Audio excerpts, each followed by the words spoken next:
Hi, I'm attorney Gregory Dell, joined by attorney Rachel Alters, and we're going to discuss one of Rachel's recently resolved cases against Lincoln Financial Group, which was a long-term disability insurance appeal that you did. And in these videos, I like to talk about the background of the case, what you were able to do, the strategies you put in place, and then provide some tips for people so that they can learn how to avoid a denial and possibly do an appeal on their own, and strategies for appeals. So let's get into the background of your case. If you can give us the facts of what the case was about. Sure. So I represented a woman who was a social worker at UCLA. She had been there for many, many years.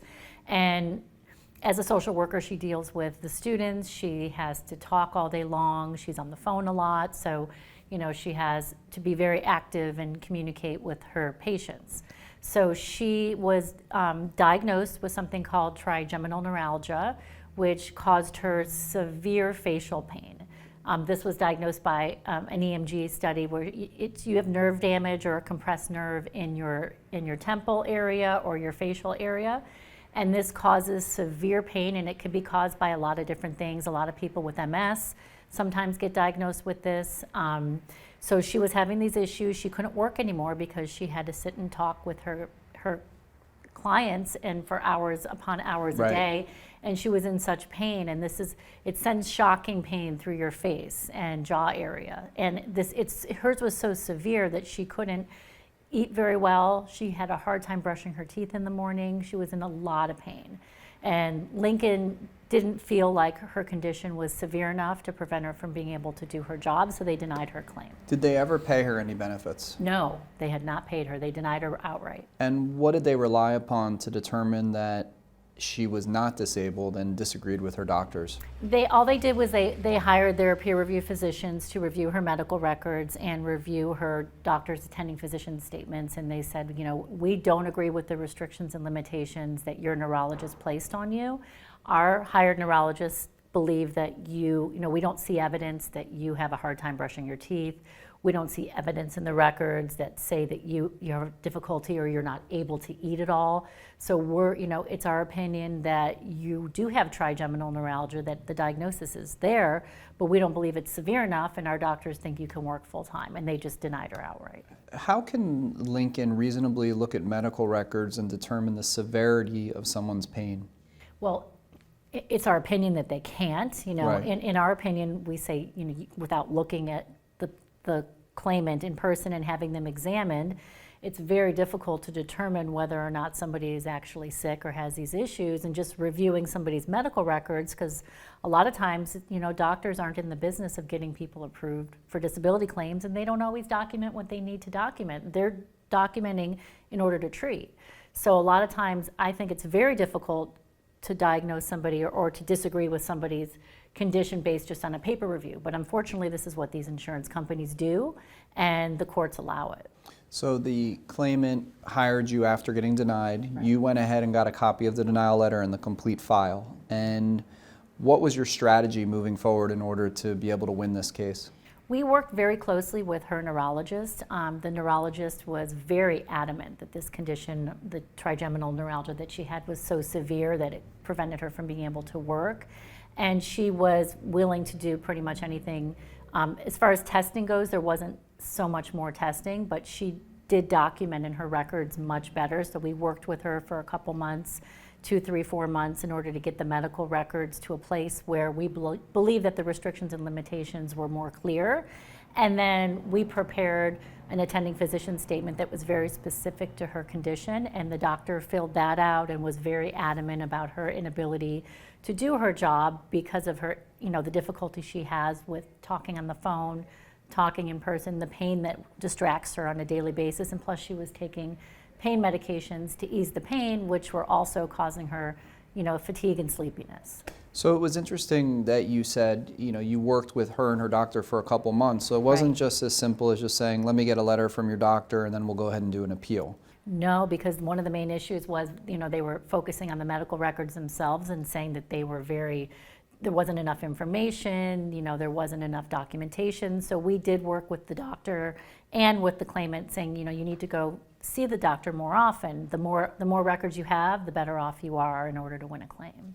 And what was the definition of disability that you had to deal with in order to prove that the claimant was disabled?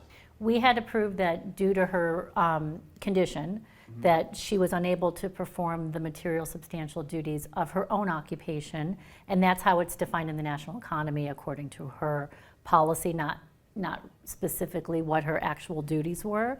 And if we could show that her restrictions and limitations, limited her from being able to do her regular occupation, then she would be disabled. And that only lasts 24 months. And then after she's been unclaimed 24 months, that definition changes to whether she could do any gainful occupation. So is that something that you're going to have to deal with coming up, the change in definition? Yeah, pretty soon. Okay. Will that be that different considering a social worker is probably a sedentary type occupation and any other type of job would be a sedentary type occupation as well? Probably not too different, although her job does involve a lot of talking, where maybe if she was just doing a desk job, not having to answer phones, that would be something that's not going to be the limitation that's specifically going to be focused on. But, the talking issue is very important in her job as a social worker. So what are you doing to prepare for that change in definition in order to help protect her benefits? Well, we work with her, and what we do is I have conversations with her and discuss with her, hey, next time you go to the doctor, make sure that the doctor understands that there's going to be a change in definition and that she needs to start documenting, the other reasons why you're not able to work. So not just the talking issues, but the fact that the pain is causing her so many issues that she can't concentrate. Because any desk job, you still need to concentrate. You're going to need to focus and be able to, your mind has to be able to be there. And if you're on medications and you're sleepy or you're in pain and you're distracted, you're not able to do these jobs. So I always ask them to make sure the doctors are documenting specifics about these issues. And what tip would you give to someone who's watching this video about how to best prevent their claim or their benefits from being denied if they're suffering with this particular medical condition? Well, it's important to make sure that they are visiting their doctors frequently. And a lot of times I speak with people who have this type of issue or similar issues, and what they say is, this is a permanent condition. There's not much that can be done. So, I'll see my doctor once every 6 months or once a year because they keep telling me there's nothing they could do for me. And I always say that's probably the worst thing you could do for a disability claim, because the insurance carrier assumes if you're not treating, then you must be better. And that's usually not the case. However, if there's no notes and there's no medical records, then they just, usually decide to cut the claim off. So I recommend that they treat somewhere between every, 2 to 3 months if possible when you have this type of condition, just to make sure there's a continuity of care. So what people need to understand is that there's treating for real world, like treating your symptoms. Like you said, people are like, what do you want me to do? I know what the doctor's going to tell me. I got to pay the doctor a couple $100s every time I go. And then there's the medical legal world that we live in and the disability insurance company lives in, where they're trained to look for medical records and certain things in the records every month possibly, or every 2 to 3 months, because the person at Lincoln Financial has to approve benefits every month. And they have to justify to a manager, who then justifies to another person, here's why the person's still disabled. And if you're going once every 6 months, then you leave the door open for them to say, well, they might have been disabled 3 months, but we don't know what's going on in month 3 or 4, so now we're just not going to pay you, and it starts this whole circle over again. So from a medical legal perspective and being educated about what the person at Lincoln Financial needs to do, it is a good idea to go every 2 to 3 months, even though we know, and Standard probably knows, even though they don't operate this way, that you don't need to go because the doctor's just going to tell you the same thing. So that's a great tip for people, and it could probably avoid a lot of denials because we've seen hundreds that come for that exact reason, basically saying insufficient medical treatment. Right.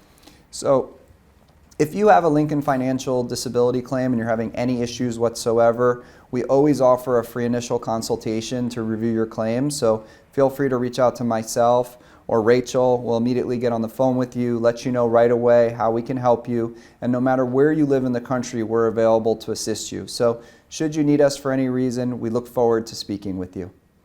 Hi, I'm Gregory Dell, the managing attorney of Dell Disability Lawyers, and I hope you find the video you just watched helpful. We put these videos out all of the time, and we'd love if you would subscribe to our YouTube channel. Beyond our videos on our YouTube channel, we also have lots of information available on our website at diattorney.com, and we encourage you to come to our website. The goal is that we want you to be educated about the disability insurance process. And when you get to our website, you'll see that we have information all about your specific disability insurance company, your occupation, and your medical condition. And we've designed our website such that you can easily search our website to find things that you may specifically be looking for. Now, at our website, we have thousands and thousands of pages of information, hundreds of videos that you can search, plus we're building a section of reviews of all the disability insurance companies, and we have the Ask Our Lawyer section where you can go ahead and ask us any questions that you may have. Now, we realize that you may not need us right now, but you may need us in the future to help you with your disability claim, and we think one of the best ways to keep in touch is by clicking the button below and subscribing to our channel. And most importantly, again, no matter where you live in the country, we're always available. Just go ahead and give us a call. We're happy to discuss your claim and let you know immediately if we can help you.